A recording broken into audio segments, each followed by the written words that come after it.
Hallo und herzlich willkommen. AVM bringt im Dezember 2021 einen ziemlich kleinen, aber in Summe 3000 Megabit starken Wi-Fi 6 Repeater für 89 € UVP. Lieferumfang: erstens ein WLAN-Repeater, 8x8 cm, kaum größer als eine Steckdose. Ohne extra Netzteil, denn der Repeater steckt direkt in der 230-Volt-Dose. Zweitens ein weißes Ethernet-LAN-Kabel, nicht rund, sondern flach. Das lässt sich relativ unauffällig verlegen. Hinter Fußbodenleisten, auf weißer Wand, auf weißem Fensterrahmen. Drittens ein gedrucktes Handbüchlein alias Kurzanleitung rechts im Bild. Ein größeres Handbuch gibt es als PDF im Internet. Der Link steht in der Browserzeile links oben. Die Verpackung kommt schon im neuen, frischen AVM-Style mit einem rundum weißen Band am Fuß. Wichtigste Aussage: neu, Wi-Fi 6. Mehr WLAN in jedem Raum mit Wi-Fi 6. Drehen wir die Packung im Uhrzeigersinn.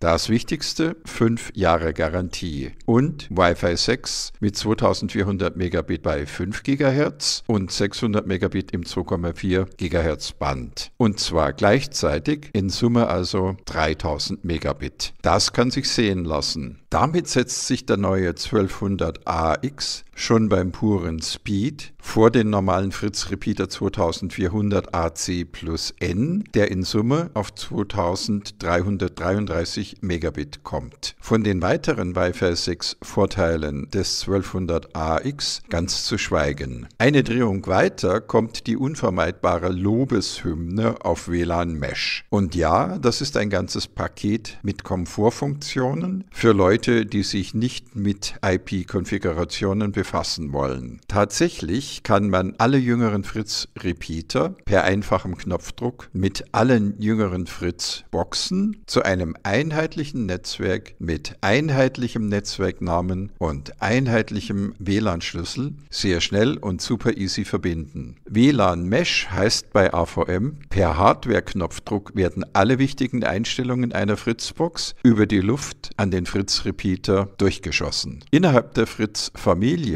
müsst ihr beim Setup eines Mesh-Repeaters tatsächlich gar nichts selber konfigurieren. Mit WLAN-Routern anderer Hersteller funktioniert das aber nicht ganz so easy. Das automatische Durchschießen aller wichtigen Einstellungen funktioniert aber auch, wenn ihr den Repeater nicht über die Luft, sondern über ein LAN-Kabel an eine Fritzbox verkoppelt. Zu diesem Zwecke hat der Fritz Repeater 1200AX auch eine LAN-Buchse. Und wie gesagt, den vollen Mesh-Komfort bekommt man nur innerhalb der Fritz-Familie. Der neue 1200AX funktioniert aber auch hinter vielen anderen Routern anderer Hersteller. Vor allem als WLAN Access Point an einem LAN-Kabel. Unterseite. Ganz oben der Hinweis, in welchen Ländern der 1200AX überhaupt funken darf. Grob gesagt in Europa. In anderen Ländern und Kontinenten gelten zum Teil andere Vorschriften. Hier zeigt der Pfeil auf die Seriennummer. Die hat am Anfang derweil schon den Buchstaben N. Daran könnt ihr das ungefähre Alter eurer Fritz-Geräte ablesen. Vor einigen Jahren begann die Seriennummer noch mit K, L und zuletzt mit M. Und hier noch kurz die Artikelnummer 20002974. Machen wir die Kiste auf. Sie ist kaum größer als der Repeater selbst, 9,5 x 9,5 x 9,5 cm.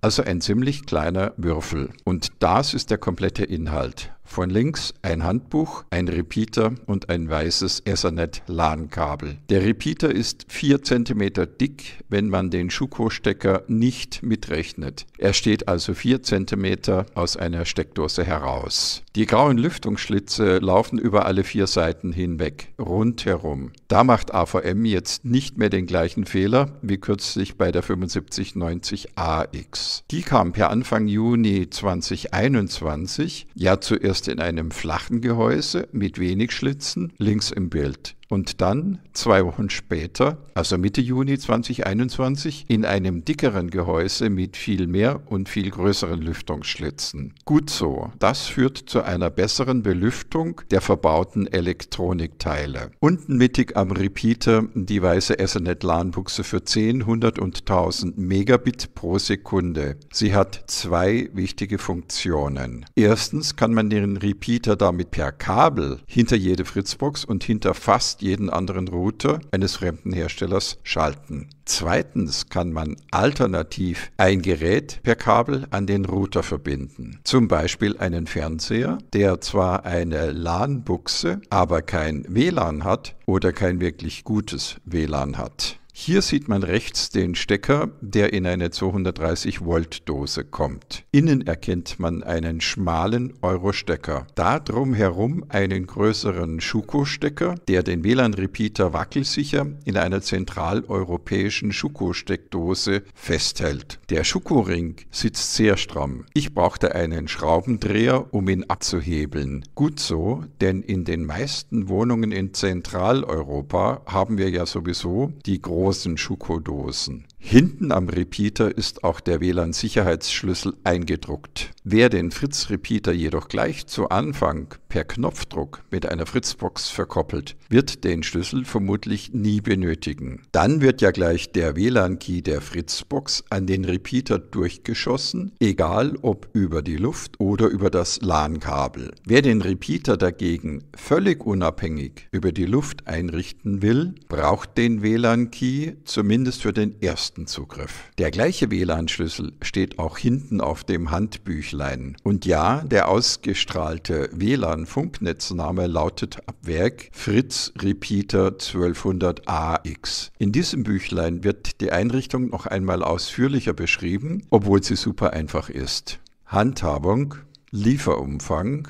Hier eine gute Grafik zur WLAN-Brücke. So wird der Repeater über die Luft, also per WLAN, mit dem Fritzbox-Router verbunden. Dadurch bleibt die LAN-Buchse am Repeater frei, um weitere LAN-Geräte per LAN-Kabel anzuschließen. Und hier eine Grafik zur LAN-Brücke. So wird der Repeater nicht über die Luft, sondern per LAN-Kabel mit dem Fritzbox-Router verbunden. Dadurch ist die LAN-Buchse am Repeater belegt. Weitere Endgeräte können sich nur noch per WLAN über die Luft mit dem Repeater verbinden. Hier nochmal im Detail. Links die 5 Schritte zur Einrichtung einer WLAN-Brücke, rechts die 6 Schritte zur Einrichtung einer LAN-Brücke. Beides dauert jeweils keine 5 Minuten. Der Fritz-Repeater steht idealerweise mittig zwischen der Fritzbox und den entferntesten WLAN-Endgeräten. Ist die Entfernung zur Fritzbox zu groß, wird das LED-Lämpchen orange. Ist die Entfernung gut, dann wird die LED wieder grün. Den vollen Mesh-Komfort erlebt man nur, wenn die Fritzbox schon die Router-Software Fritz OS 7.0 oder höher drauf hat. Dann werden quasi alle wichtigen Einstellungen des Routers automatisch in den Repeater übernommen. Hat der WLAN-Router weniger als Fritz OS 7.0 drauf, dann werden nur der WLAN-Name und das WLAN-Kennwort in den Repeater durchgeschossen. Und noch weniger Komfort darf man erwarten, wenn sich der Fritz Repeater 1200AX mit einem WLAN-Router